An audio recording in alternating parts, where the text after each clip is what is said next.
అందరికీ నమస్కారం.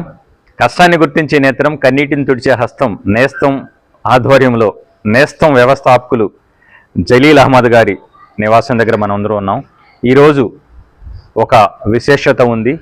ఈ నేస్తం కుటుంబ సభ్యులు చూడండి, దాదాపుగా ఇక్కడ ఒక 25 మంది నేస్తం కుటుంబ సభ్యులు ఓ కార్యక్రమానికి హాజరవడం అనేది చాలా హర్షించదగిన అంశం.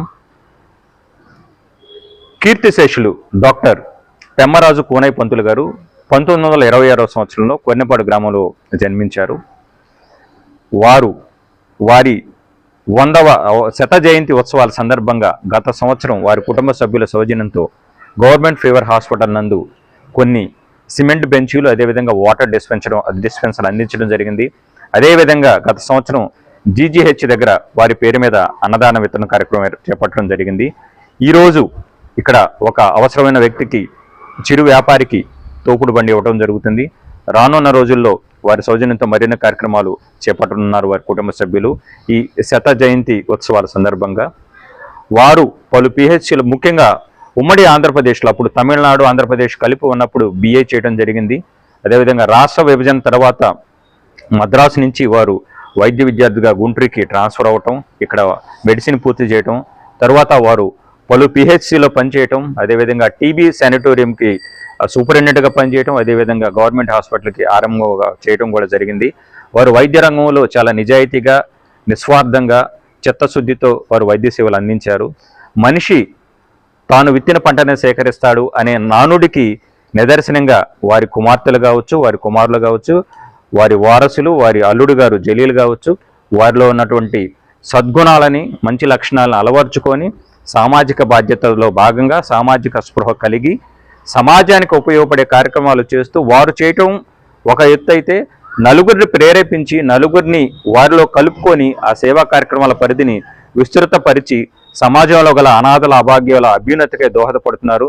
ముందుగా ఈ సందర్భంగా వారికి మనందరం నమస్కారాలు తెలియజేస్తూ వారి పవిత్ర ఆత్మకి శాంతి చేకూరాలని కోరుకుంటూ, వారి కుటుంబ సభ్యులు ఇదే స్ఫూర్తిని మనం చెప్పనవసరం లేదు, వారి నుంచి మనమే స్ఫూర్తిని పొందాలి. నాకు అంతకుముందు జలీల్ అహ్మద్ గారు చెప్పారు, నేస్తం ఫౌండేషన్ ఫామ్ అవ్వకముందు వారింట్లో ఉన్నటువంటి పలు రకాల అకేషన్స్, చిన్న చిన్న కార్యక్రమాలు ఏదైనా కావచ్చు, అప్పట్లోనే వారు 80,000 నుంచి ₹1,00,000 ఖర్చు పెట్టేవారు. అప్పట్లో బంగారం 10 గ్రాములు 2,000కు 3,000కు వచ్చే రోజుల్లో నేను అనేవాడిని సరదాగా, మీ ఇంట్లో వాళ్ళకి బంగారం అంటే చేదు కావచ్చు సార్, ఈ కుటుంబ సభ్యులకి ఇంత డబ్బులు మీరు సమాజ కార్యక్రమాలకు ఉపయోగపడుతున్నాయని. ఓ రకంగా మేము కూడా ఈ సేవా కార్యక్రమాల్లో గత 2-3 ఏళ్లుగా ఇంత చురుగ్గా పాల్గొంటున్నామంటే జలీల్ అహ్మద్ గారు మాకు ఒక స్ఫూర్తిని నేను చాలా గట్టిగా చెప్పగలను. సో వారు అందించిన స్ఫూర్తితో నగరంలో గల పలువురిని మేము ఇలా భాగస్వామ్యం చేసుకుంటూ నేస్తం ద్వారా, అదేవిధంగా ఇతర సంస్థల ద్వారా ఈ కార్యక్రమాల పరిధిని ఇలాగే విస్తృతపరచడం తెలియజేస్తూ, ఈరోజు ఇంకొక ఆనందంగా కూడా ఉంది. అమెరికాలో వైద్య వృత్తి చేపట్టి తిరిగి భారతదేశంలో ఉన్నటువంటి పౌరులకు ఏదైనా చేద్దామంటూ తిరిగి ఇక్కడికి వచ్చారు డాక్టర్ సోదనగుంట అనిల్ ప్రసాద్ గారు. వారు సంతనూతలపాటు గ్రామానికి చెందినవారు. వారిని కూడా మా ఈ కార్యక్రమంలో కలుసుకోవడం చాలా ఆనందంగా ఉంది. సో డాక్టర్ గారు ప్లీజ్ సార్.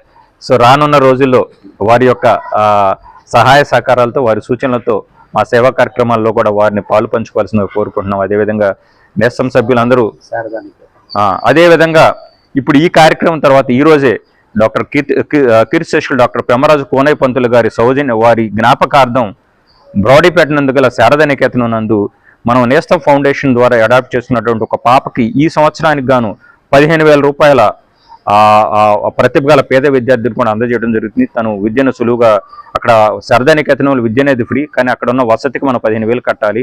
సో ఆ విద్యాదానం వైపు కూడా అడుగులు వేస్తున్నాము. సో ఈ దిశగా నేస్తం ఆధ్వర్యంలో పలు వైవిధ్యమైన కార్యక్రమాల్ని చాలా పకడ్బందీగా, ఒక చక్కటి ప్రణాళికతో, చాలా పారదర్శకంగా, చాలా నిజాయితీగా, అంతే చిత్తశుద్ధితో, నిస్వార్థంగా చేస్తున్నటువంటి జలీల్ అహ్మద్ గారికి సర్వదా కృతజ్ఞులం. సో వారి స్ఫూర్తిని ఇలాగే కొనసాగిస్తామని తెలియజేస్తూ థ్యాంక్ యూ వెరీ మచ్.